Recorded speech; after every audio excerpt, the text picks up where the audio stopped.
आजम खान के शहर रामपुर से बीजेपी ने एक ऐसा उम्मीदवार को खड़ा कर दिया है जिसने खुद आजम खान की नाक में दम कर रखा है। यह कैंडिडेट है आकाश सक्सेना उर्फ हनी।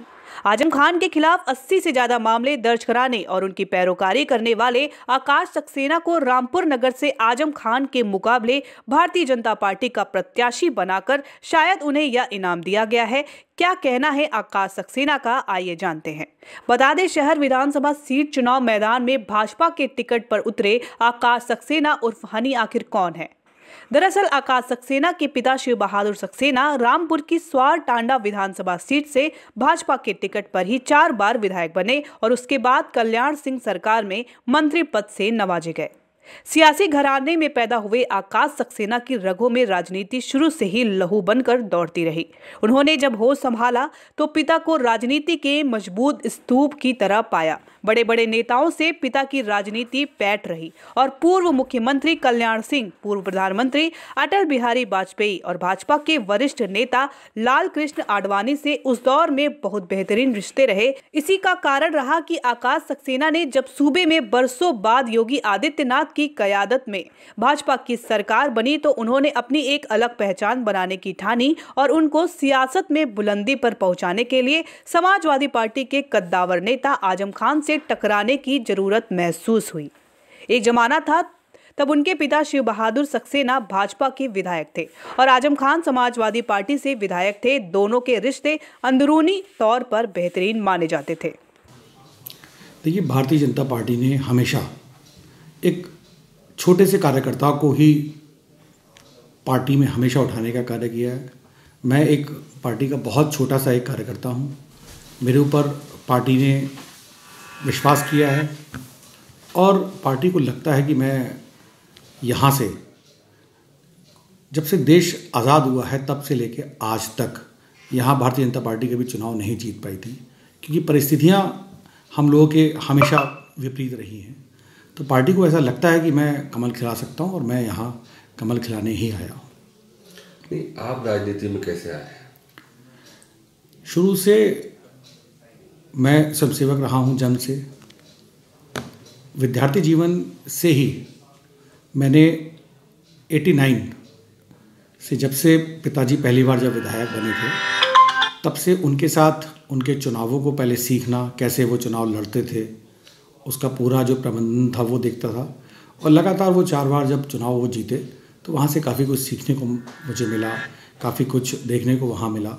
और उसके बाद जो रामपुर की एक सामाजिक लड़ाई, जो जिस वजह से रामपुर का जो गरीब तबका है, रामपुर का दलित है, रामपुर का मुसलमान है, जब मैंने ये देखा कि रामपुर में जिस तरीके के अत्याचार आज़म ने यहाँ के लोगों पर किए थे, तो मैं सोचता था कि यहाँ रामपुर में इस तरीके के सामाजिक कार्य की शुरुआत मैं करूँ। और मुझे मेरी पार्टी ने मुझे हिम्मत दी, मुझे महाराज जी ने हिम्मत दी, जिसकी वजह से आज मैंने वो काम किया कि जिसमें एक राष्ट्रद्रोही वो आज सलाखों के पीछे है। तो आजम खान पे मुकदमे आपने कितने लिखवाए? टोटल मुकदमे कितने हैं आपके तरफ? देखिए, आजम खान पे जितने भी आज 104 मुकदमे हैं, उसकी जो पैरवी है वो मेरी तरफ से बहुत मजबूत पैरवी मैं करता हूँ उसकी। इसके अलावा लगभग 30-40 मुकदमे ऐसे हैं जिसमें मैं वादी हूँ, गवाह भी हूँ। उसमें राजस्व परिषद में इलाहाबाद में भी जो काफ़ी मुकदमे हैं, जैसे दलितों की ज़मीनों के लगभग 20 मुकदमे ऐसे जो मैं लड़ रहा हूँ, जिसमें मैं उनकी तरफ से निगरानी करता हूँ। इसी तरीके से विभिन्न ऐसे मुकदमे जिसमें गरीब आदमी लड़ नहीं पाता था, तो मैं उनकी आवाज़ बना, मैंने उनका साथ दिया। और आज इस हद तक हम चीज़ों को लेके गए कि सरकार के अलावा कोर्ट ने भी ये बात मानी है कि हाँ, आज़म और आज़म का परिवार दोषी है। किस नज़र से देखते हैं सब कुछ चीज़ें आप?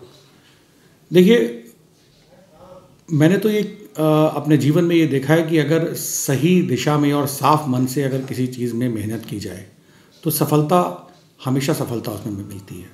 और मेरे साथ भी ऐसा ही हुआ कि मैंने एक ऐसे आदमी के खिलाफ आवाज़ उठाई जिसने, चाहे वो भारत माता रही हों या कभी भारतीय सैनिकों के खिलाफ जो टिप्पणी रही हो वो रहा हो। इसके अलावा बहुत सारे मुद्दे ऐसे हैं कि आज़म ने बिना किसी की परवाह किए हर बात को बड़ी गलत तरीके से अपनी बात को रखा, तो मुझे लगा कि इसके खिलाफ ऐसे आवाज़ उठानी चाहिए और मैंने उसको आवाज़ को अपना उठाया।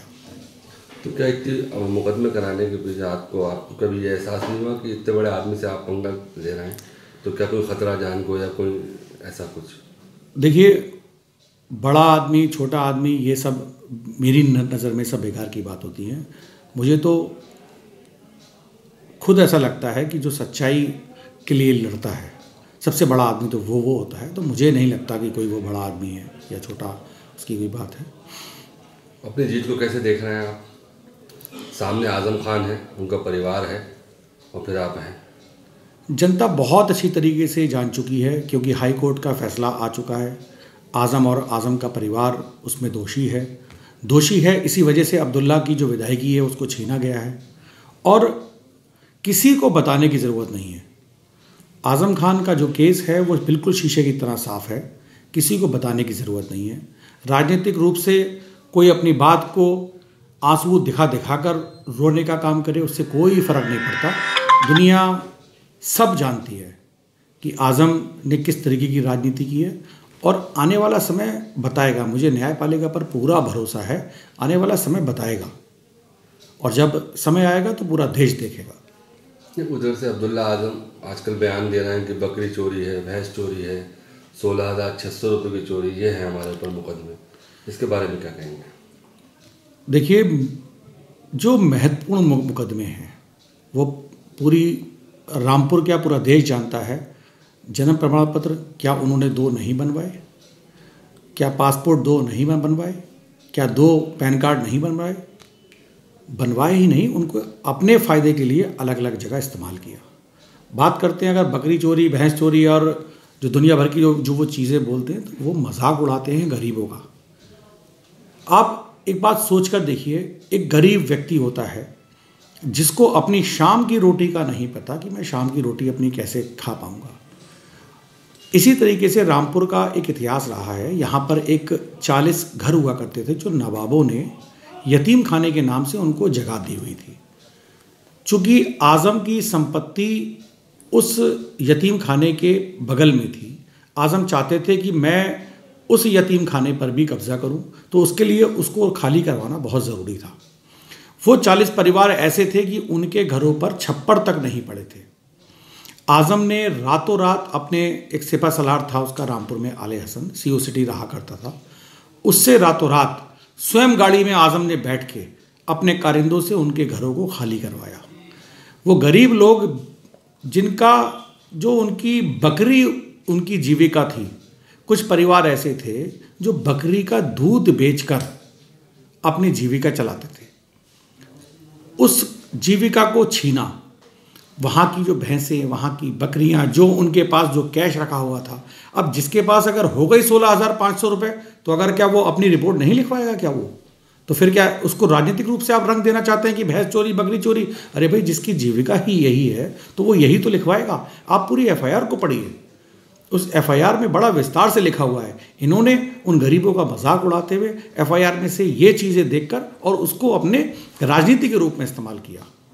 देखिए, चोरी होती है, माल जब बरामद हुआ है उसमें दोनों मुकदमे दर्ज हैं, चोरी का दर्ज है और फिर माल बरामद का दर्ज है। पूरी तरीके से उसमें दोषी हैं, आज़म दोषी हैं और उसके बाकी जो लोग हैं वो भी सब दोषी हैं।